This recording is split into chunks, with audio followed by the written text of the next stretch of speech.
ॐ श्री सरस्वत्यै नमः।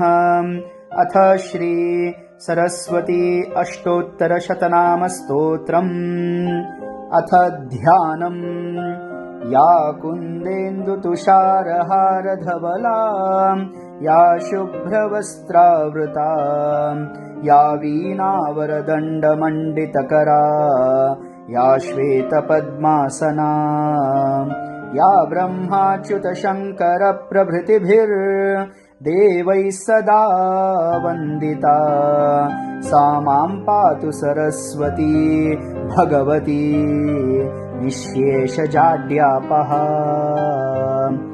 अथ स्तोत्रम्। सरस्वती महाभद्रा महामाया वरप्रदा, श्रीप्रदा पद्मनिलया, पद्माक्षी पद्मवक्त्रका, शिवानुजा पुस्तकभृत् ज्ञानमुद्रा रमापरा, कामरूपा महाविद्या महापातकनाशिनी, महाश्रया मालिनी च, महाभोगा महाभुजा, महाभागा महोत्साहा, दिव्यांगा सुरवन्दिता, महाकाली महापाशा, महाकारा महाङ्कुशा, पीता च विमला विश्वा, विद्युन्माला च वैष्णवी, चन्द्रिका चन्द्रवदना, चन्द्रलेखा विभूषिता, सावित्री सुरसा देवी,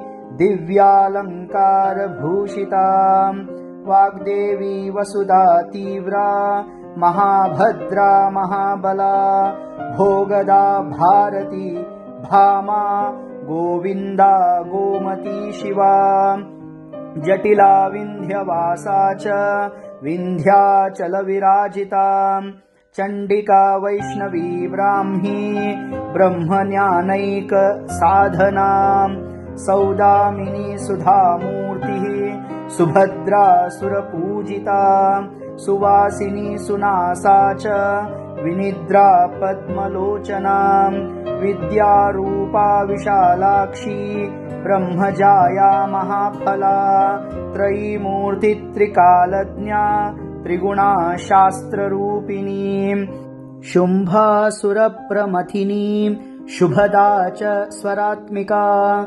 रक्तबीजनिहन्त्री च, चामुण्डा चाम्बिका तथा, मुण्डकायप्रहरणा, धूम्रलोचनमर्दना, सर्वदेवस्तुता सौम्या, सुरासुरनमस्कृता, कालरात्रिकलाधारा, रूपसौभाग्यदायिनी, वाग्देवी च वरारोहा, वाराही वारिजासना, चित्राम्बरा चित्रगन्धा, चित्रमाल्यविभूषिता, कान्ता कामप्रदा वन्द्या, विद्याधर सुपूजिता, श्वेतानना नीलभुजा, चतुर्वर्गफलप्रदा, चतुरानन साम्राज्या, रक्तमध्या निरञ्जना, हंसानना नीलजङ्घा, ब्रह्मविष्णुशिवात्मिका, एवं सरस्वती देव्या नाम्नामष्टोत्तरं शतम्। इति श्री